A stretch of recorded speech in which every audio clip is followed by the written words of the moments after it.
is making a comeback. It appears the coronavirus has given Democrats license to do what they've been pushing for a while now, to vote by mail. House Speaker Nancy Pelosi has touted a $3.6 billion bill that she dubs voting at home.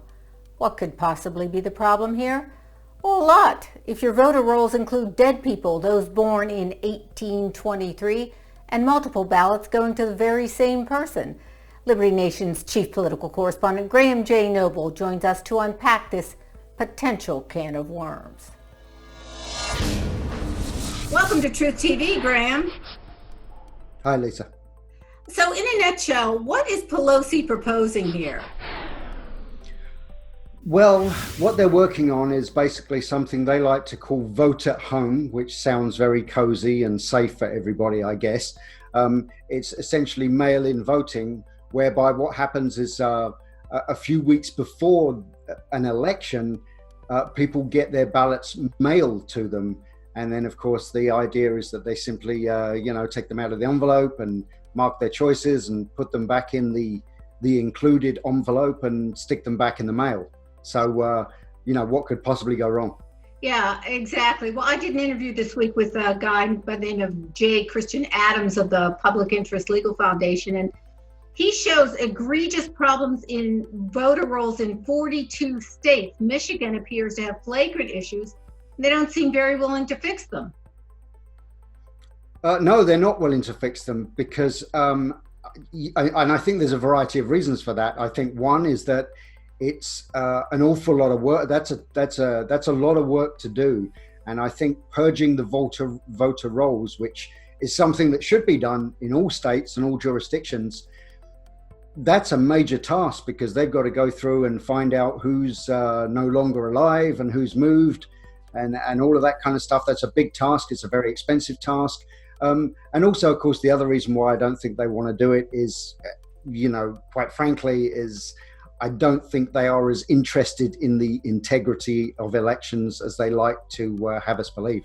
Yeah, but if you've got somebody who, on the voter rolls, who was quote unquote born in 1823, another guy gets 7 ballots. I mean, you wrote a piece this week entitled "Election Fraud: The Myth and the Reality." What do you mean by that? What did you find? Well, what I meant by when I titled the article that way, what I meant is that the reality is that there is widespread voter fraud across the country, and of course the progressive movement, if you like, is very much trying to tell everyone that is a myth, that in fact voter fraud is not a problem. It rarely happens, if at all. And then, of course, there's another myth, which is the myth put about by the progressive movement, that somehow requiring people to show a valid state-issued photo ID in order to vote is somehow suppressing the vote, because apparently there's millions of American citizens out there who simply don't have a photo ID. And if they don't, I have no idea how they're even getting through the day, because you have to have a photo ID for everything. So that's another myth. Yeah, I mean, you can't drive, you can't have a bank account, you can't do anything without a photo ID. I think it's a little bit of the soft bigotry of low expectations to imagine there's all these poor people out there without, any photo ID in Harlem. I think that's just absurd. But anyway, this is shaping up to be a partisan issue, even though it really shouldn't be. No, it shouldn't be at all. This is such an important thing. It's, all of the platitudes you hear from the left, even though they don't sincerely mean them, they're absolutely right when they say things like that this is we're protecting the very foundation of our democracy. And yes, and of course, we do not live in a democracy, we live in a republic.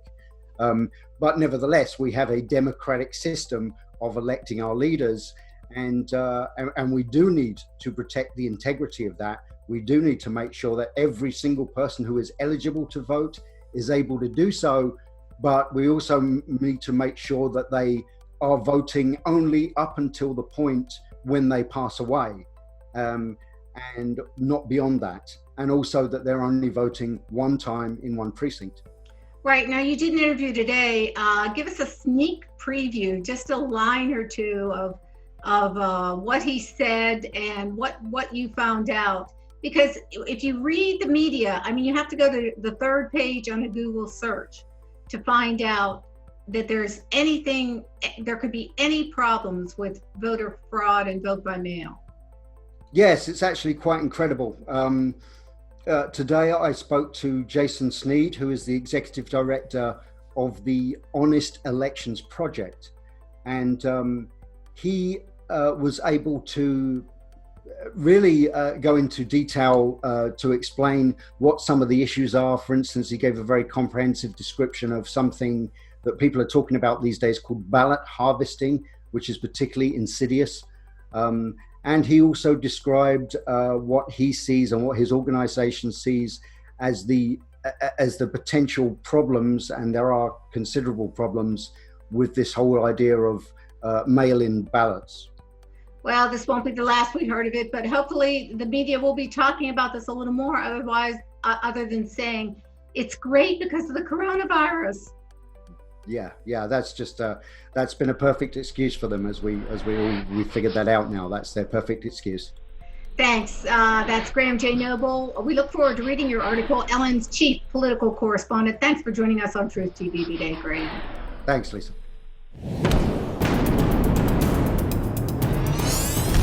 Truth is making a comeback.